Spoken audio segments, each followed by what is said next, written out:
High dear friends, ఈరోజు మనం TET DSC సిలబస్లో భాగంగా శాస్త్రీయ నిబంధన సిద్ధాంతం గురించి తెలుసుకోబోతున్నాం. ఇది శాస్త్రీయ నిబంధన అనేది సంసర్గవాద సిద్ధాంతాల్లో ముఖ్యమైనది. మనం సంసర్గవాద సిద్ధాంతాల్లోని యత్నదోష అభ్యాస సిద్ధాంతం గురించి ఇదివరకే తెలుసుకున్నాం. ఇప్పుడు దాంట్లో సంసర్గవాద సిద్ధాంతంలో రెండవది శాస్త్రీయ నిబంధన. శాస్త్రీయ నిబంధన సిద్ధాంతాన్ని సాంప్రదాయిక నిబంధన సిద్ధాంతం అని కూడా అంటారు. Classical conditioning theory. ఈ శాస్త్రీయ నిబంధన సిద్ధాంతాన్ని ప్రతిపాదించిన శాస్త్రవేత్త ఇవాన్ పావ్లోవ్. ఈయన మనోవిజ్ఞాన శాస్త్రవేత్త కాదు, శరీర ధర్మశాస్త్రవేత్త. ఈయన శరీర ధర్మశాస్త్రవేత్త. మనకి డిఎస్సిలో కానీ టెట్లో కానీ క్వశ్చన్ ఇలా కూడా రావచ్చు. ఈ క్రింది వాటిలో మనోవిజ్ఞాన శాస్త్రవేత్త కానివారు ఎవరు? బాండూరా, వాట్సన్, ఇవాన్ పావ్లోవ్, కోహెలర్. శరీర ధర్మ శాస్త్రవేత్త కాబట్టి ఈయన మనోవిజ్ఞాన శాస్త్రవేత్త కాదు. ముఖ్యంగా మనం గమనించాల్సింది ఈయన శరీర ధర్మ శాస్త్రవేత్త. ఇది చాలా ఇంపార్టెంట్, ముఖ్యంగా గుర్తుంచుకోవాల్సిన విషయం. ఇవాన్ పావ్లోవ్ శరీర ధర్మ శాస్త్రవేత్త. ఈయన జంతువుల జీర్ణక్రియపై ప్రయోగాలు చేసేవాడు. జంతువుల జీర్ణక్రియపై ప్రయోగాలు చేసి తత్ఫలితంగా వచ్చిన అంశాలన్నింటినీ the work of digestive glands అనే పుస్తకాన్ని రచించాడు. ఈయన ఈ జంతువులపై వాటి జీర్ణక్రియలపై చేసిన ప్రయోగ ఫలితాలకి 1905 సంవత్సరంలో, అంటే దాదాపుగా 110 సంవత్సరాల క్రితం నోబెల్ బహుమతి వచ్చింది. ఈయన శరీర ధర్మశాస్త్రవేత్త, అంటే బయాలజీకి సంబంధించిన వాటిలో ఈయనకి నోబెల్ బహుమతి రావడం జరిగింది. కుక్కలపై ప్రయోగాలు చేస్తూ నిబంధిత ప్రతిక్రియా చర్య అనే చర్యను కనుక్కోవడం జరిగింది.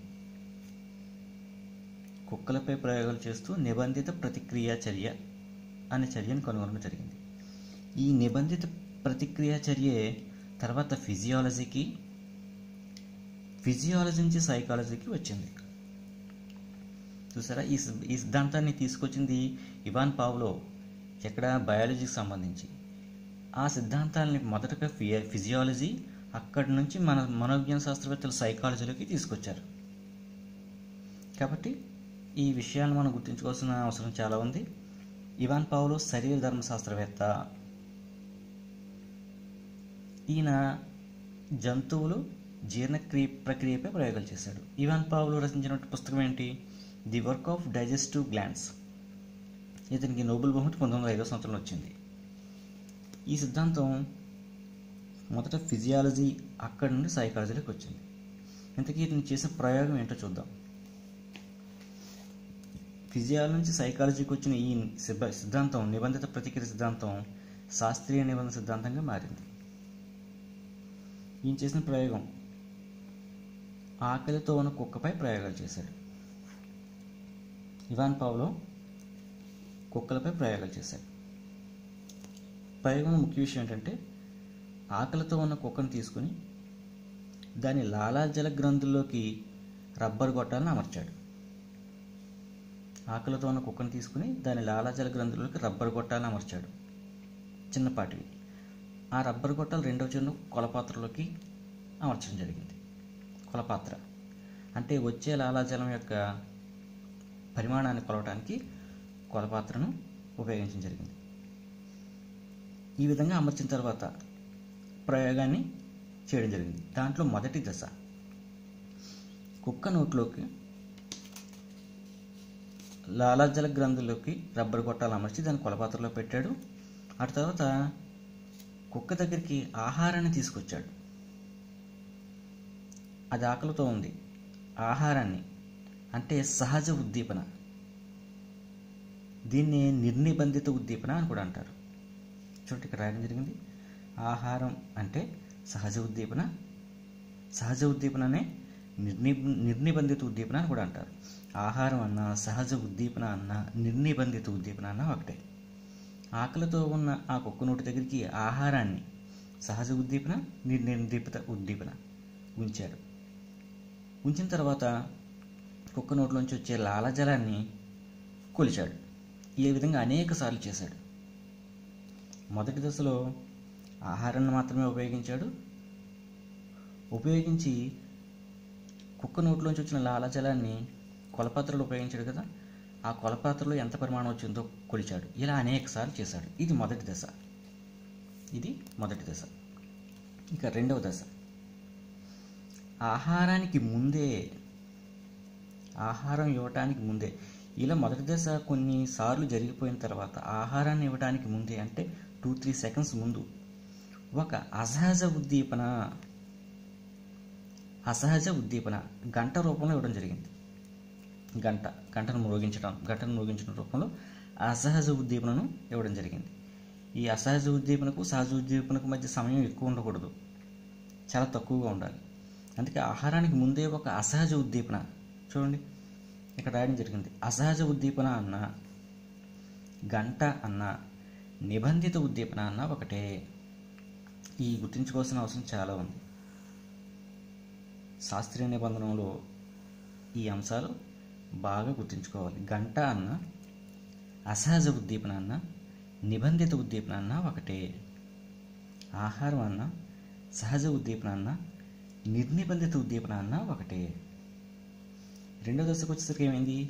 ఆహారాన్ని ఇవ్వడానికి 2-3 సెకండ్స్ ముందే ఒక అసహజ ఉద్దీపనను గంట రూపంలో ఇచ్చి తర్వాత ఆహారాన్ని ఇవ్వడం జరిగింది. ఈ విధంగా అనేక సార్లు చేశాడు.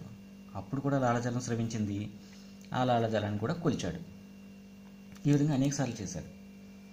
ఇప్పుడు మూడవ దశ అసలైన ప్రయోగం మూడవ దశలో ఉంటుంది. మూడవ దశ, గంట శబ్దానికే లాలాజలం ఊరడం గమనించాడు.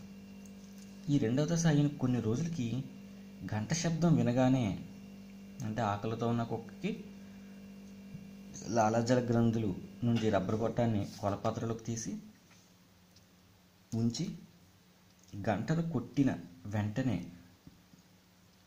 లాలాజలం ఉండటం గమనించడం జరిగింది. అంటే ఇక్కడ నిబంధన జరిగింది. దేని మధ్య నిబంధన జరిగింది? అసహజ ఉద్దీపనకు ప్రతిస్పందనకు మధ్య నిబంధన జరిగింది. అసహజ ఉద్దీపనకు ప్రతిస్పందనకు మధ్య నిబంధన జరిగింది. మూడో దశలో గంట శబ్దానికే లాలాజలం స్రవించడాన్ని గమనించాడు. ఇక్కడ నిబంధన జరిగింది. ఇక్కడ ముఖ్యాంశం, మనం గమనించాల్సిన విషయం, ముఖ్యాంశం ఏంటంటే, ఒక సహజ ఉద్దీపనకు, అంటే ఈ శాస్త్రీయ నిబంధనలోని ముఖ్య సూత్రం, ఒక సహజ ఉద్దీపనకు అంటే ఆహారానికి ఒక అసహజ ఉద్దీపనను జోడించగా, అంటే గంటను జోడించగా, క్రమంగా సహజ ఉద్దీపన లక్షణాలను ఆ అసహజ ఉద్దీపన సంతరించుకుంది. ఇది శాస్త్రీయ నిబంధన యొక్క ముఖ్య సూత్రం. మళ్ళీ చెప్పించండి. ఒక సహజ ఉద్దీపనకు వేరొక అసహజ ఉద్దీపనను జోడించగా క్రమంగా సహజ ఉద్దీపన లక్షణాలన్నింటినీ ఈ అసహజ ఉద్దీపన సంతరించుకుంది. అంటే సహజ ఉద్దీపనకు ప్రతిస్పందనకు మధ్య బంధం ఏర్పడింది. సహజ ఉద్దీపనకు అసహజ ఉద్దీపనకు ప్రతిస్పందనకు మధ్య బంధం ఏర్పడింది. ఏ విధంగా ఏర్పడింది? అసహజ ఉద్దీపనకు నిబంధిత ప్రతిస్పందన ఇవ్వడం జరిగింది. కాబట్టి ఉద్దీపనకు ప్రాముఖ్యత ఈ శాస్త్రీయ నిబంధనలో ఎక్కువ కలదు.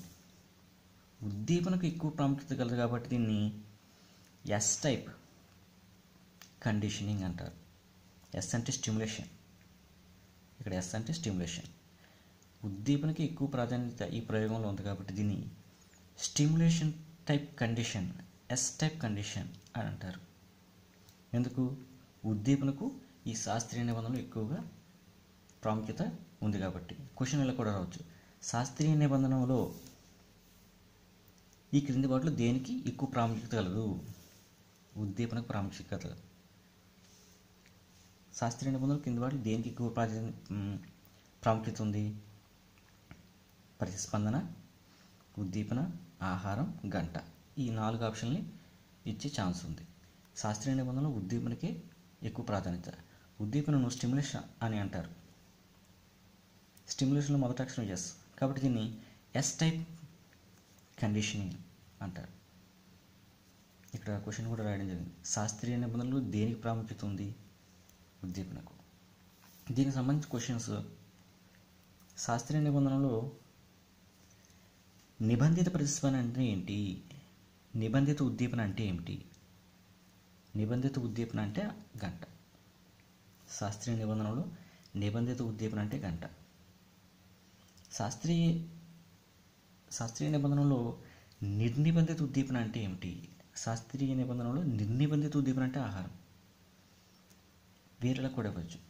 శాస్త్రీయ నిబంధన సిద్ధాంతంలో నిబంధిత ప్రతిస్పందన అంటే ఏమిటి? నిబంధిత ప్రతిస్పందన. నిబంధిత ప్రతిస్పందన అంటే గంటకు లాలజలం స్రవించడం నిబంధిత ప్రతిస్పందన. మరి శాస్త్రీయ నిబంధనలో నిర్నిబంధిత ప్రతిస్పందన అంటే ఏమిటి? నిర్నిబంధిత ప్రతిస్పందన, ఆహారానికి లాలజలం ఊరటం నిర్నిబంధిత ప్రతిస్పందన.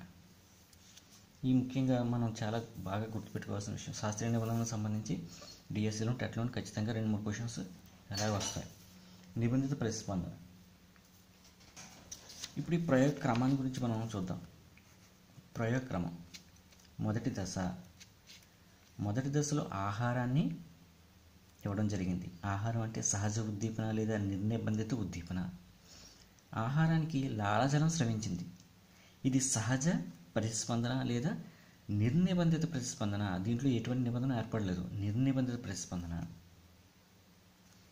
ఆహారానికి లాలజలం స్రవించడం అనేది సహజ ఉద్దీపనకు సహజ ప్రతిస్పందన, అంటే నిర్నిబంధిత ఉద్దీపనకు నిర్నిబంధిత ప్రతిస్పందన.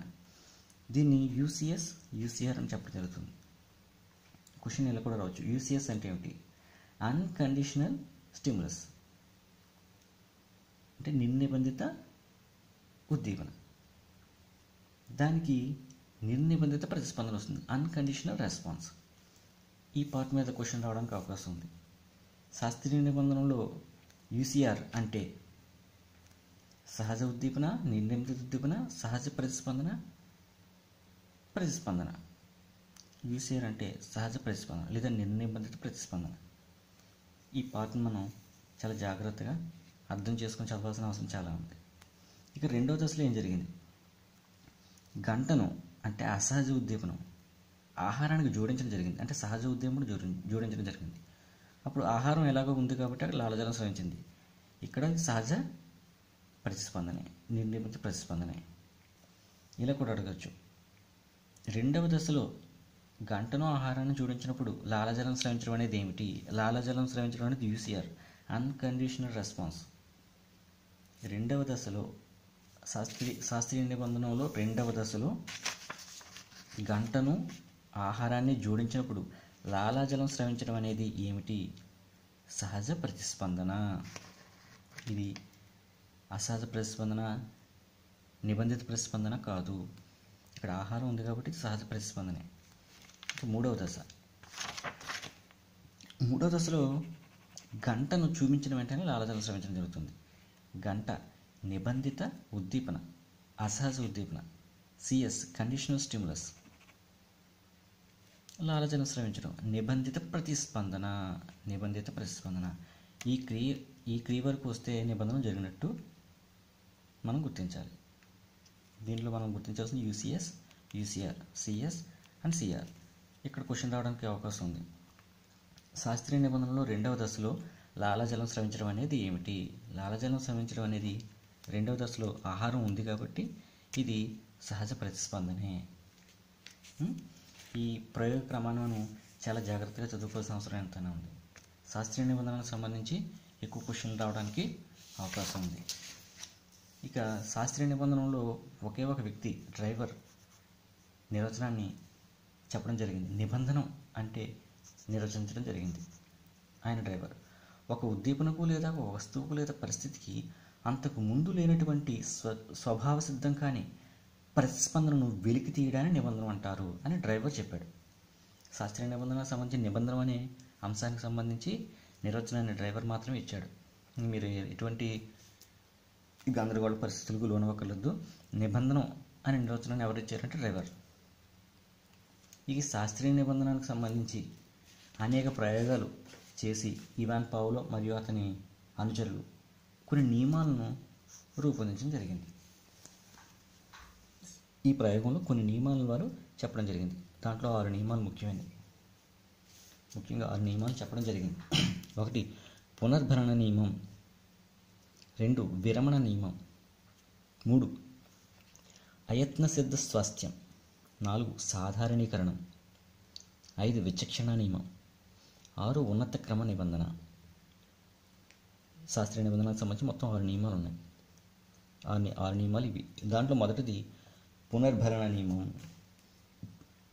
పునర్భరణ నియమానికి సంబంధించి సూత్రం ఇది.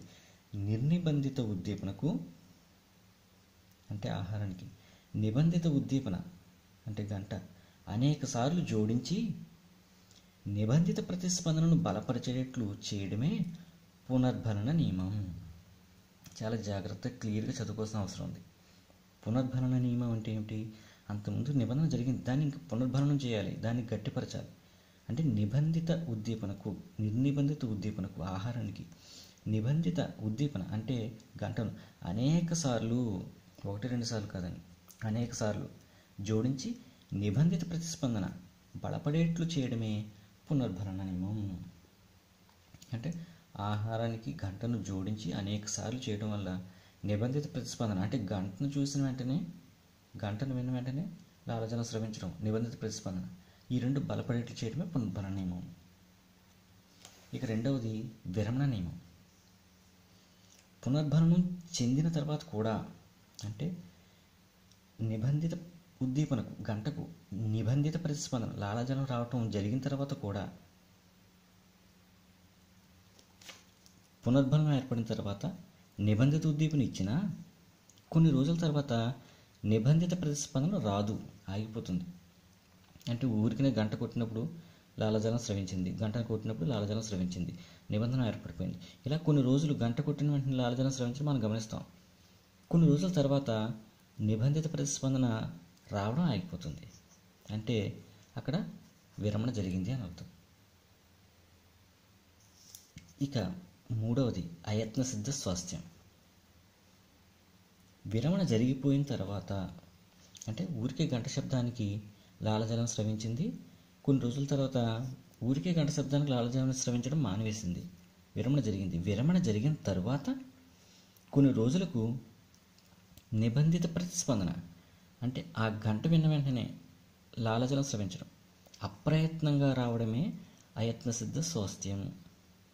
విరమణ జరిగిపోయింది, కొన్ని రోజుల తర్వాత అనుకోకుండా గంట శబ్దం కుక్క వింది, ఆ శబ్దానికి లాలజలం స్రవించింది, అంటే అప్రయత్నంగా లాలజలం స్రవించింది. దీన్ని అయత్న సిద్ధ స్వాస్థ్యం అంటారు.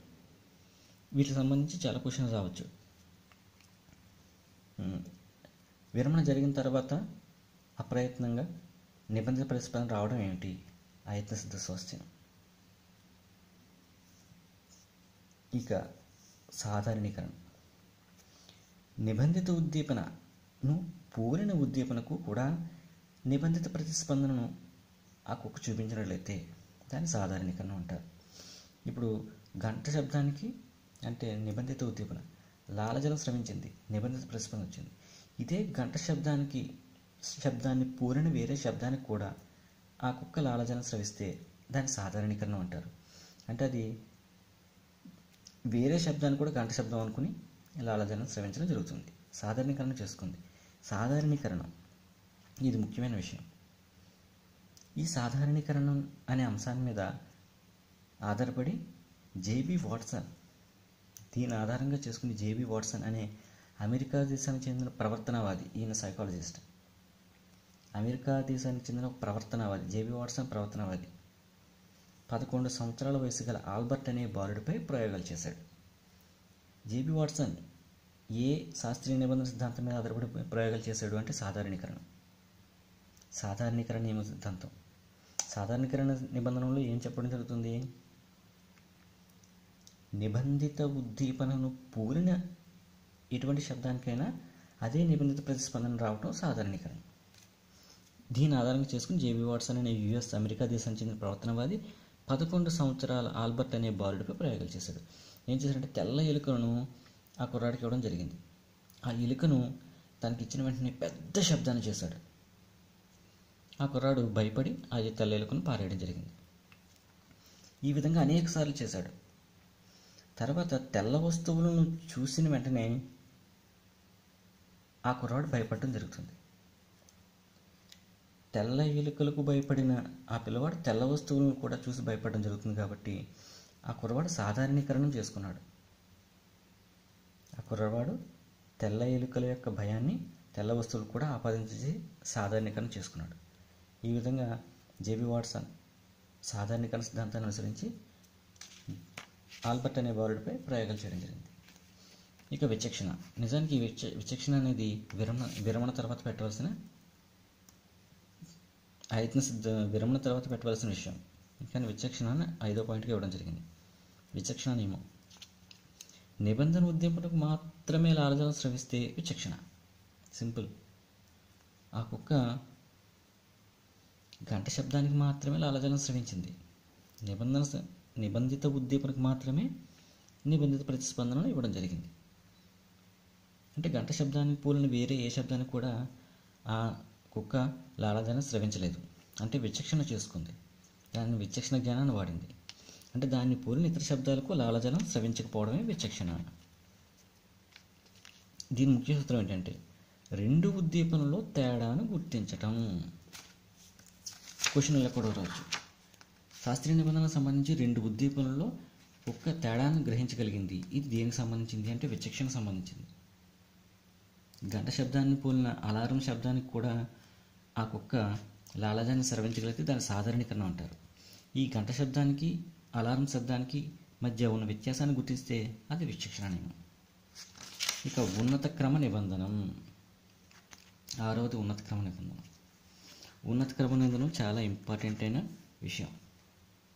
ఏంటంటే నిబంధన ఏర్పడిన తర్వాత దాని సూత్రం గురించి చెప్పుకోబోతున్నాం. నిబంధన ఏర్పడిన తర్వాత నిబంధిత ఉద్దీపనను నిర్నిబంధిత ఉద్దీపనగా వాడి కొత్త నిబంధిత ఉద్దీపనను జోడించి నిబంధన ప్రతిస్పందన రాబట్టడమే ఉన్నత క్రమ నిబంధన. చాలా క్లియర్గా చదువుకోండి. నిబంధన జరిగిన తర్వాత నిబంధిత ఉద్దీపన ఉంది గంట. ఆ నిబంధిత ఉద్దీపనను నిర్నిబంధిత ఉద్దీపనగా వాడి కొత్తగా వేరొక నిబంధిత ఉద్దీపనను దానికి జోడించి నిబంధిత ప్రతిస్పందన రాబట్టడమే ఉన్నత క్రమ నిబంధన. దీన్ని క్లియర్గా చూడొచ్చు. కన్ఫ్యూజ్ అవ్వాల్సిన అవసరం లేదు. మొదటి దశలో ఏం జరిగింది? ప్రయోగం మొదటి దశలో ఆహారాన్ని గంటను ఈ రెండింటిని వాడి లాలజలం స్రవించాడు. ఇక్కడ ఆహారం అంటే ఏంటి? నిర్నిబంధిత ఉద్దీపన, గంట నిబంధిత ఉద్దీపన. ఇది చాలాసార్లు జరిగింది. చాలాసార్లు జరిగిన వెంటనే గంట శబ్దానికే లాలజలం స్రవించడం జరిగింది. ఇప్పుడు ఈ ఉన్నత క్రమ నిబంధన అనే ప్రయోగంలో గంట శబ్దాన్ని ఏమో నిర్నిబంధిత ఉద్దీపనగాను, దానికి వేరే నిబంధిత ఉద్దీపన అంటే దీపం లేదా లైట్, ఈ లైట్ని నిబంధిత ఉద్దీపనగా వాడి లాలజలను రప్పించడం. ఇంకా క్లియర్గా చెప్పాలంటే గంట శబ్దం కొట్టి ఆహారాన్ని ఇచ్చి లాలజలం స్రవించడం. కొంతకాలానికి ఉత్తి గంటనే కొట్టి లాలజలం స్రవించింది. ఈ గంట నిబంధిత ఉద్దీపన. ఇప్పుడు గంట కొట్టడానికి ముందు దీపం వెలిగించి అంటే లైట్, వెంటనే గంట కొట్టి లాలజలం స్రవించడం. కొన్ని రోజులు ఎలా చేసిన తర్వాత దీపం వెలగగానే లాలజలం స్రవిస్తుంది. మొదటగా గంట కొట్టి ఆహారాన్ని ఇచ్చి లాలజలం స్రవించడం జరిగింది. అంటే నిబంధిత ఉద్దీపన, నిర్నిబంధిత ఉద్దీపన, ప్రతిస్పందన. తర్వాత గంట శబ్దానికి లాలజలం ఉండటం, నిబంధిత ఉద్దీపన, నిబంధిత ప్రతిస్పందన. ఇది కొంతకాలం జరిగిన తర్వాత మొదట దీపాన్ని వెలిగించి గంట కొట్టి లాలజలం స్రవించడం. ఇప్పుడు దీపం అనేది ఇక్కడ నిబంధిత ఉద్దీపన, గంట నిర్నిబంధిత ఉద్దీపన. కొంతకాలానికి దీపం వెలగగానే లాలజలం స్రవిస్తుంది. ఇప్పుడు ఇది నిబంధిత ఉద్దీపనగా మారింది, ఇది నిర్నిబంధిత ప్రతిస్పందనగా మారింది. ముఖ్యమైన క్వశ్చన్, ఉన్నత క్రమ నిబంధనలో నిర్నిబంధిత ఉద్దీపన ఏమిటి? ఉన్నత క్రమ నిబంధనలో నిర్నిబంధిత ఉద్దీపన గంట. క్వశ్చన్ ఎలా కూడా రావచ్చు. ఉన్నత క్రమ నిబంధనలో క్రింది వాటి దేనికి చూడలేదు? ఆహారానికి చూడలేదు. ఉన్నత క్రమ నిబంధనలో గంట, దీపం మాత్రమే ఉంటాయి. ఎందుకంటే ఇది మొదటి దశ అయిపోయింది. దీని తర్వాత ఉన్నత క్రమ నిబంధన రెండవ దశ, రెండవ ప్రయోగం. ఉన్నత క్రమ నిబంధనలో నిర్నిబంధిత ప్రతిస్పందన ఏది? నిర్నిబంధిత ఉద్దీపన ఏది? నిర్నిబంధిత ఉద్దీపన గంట. నిర్నిబంధిత ప్రతిస్పందన లాలాజలం. ఉన్నత క్రమ నిబంధనలో నిబంధిత ఉద్దీపన ఏది? దీపం. ఇవి ముఖ్యంగా గుర్తుంచుకోవాల్సిన విషయాలు. దీని యొక్క విద్యా అనుప్రయుక్తం తర్వాత చూద్దాం. థ్యాంక్స్.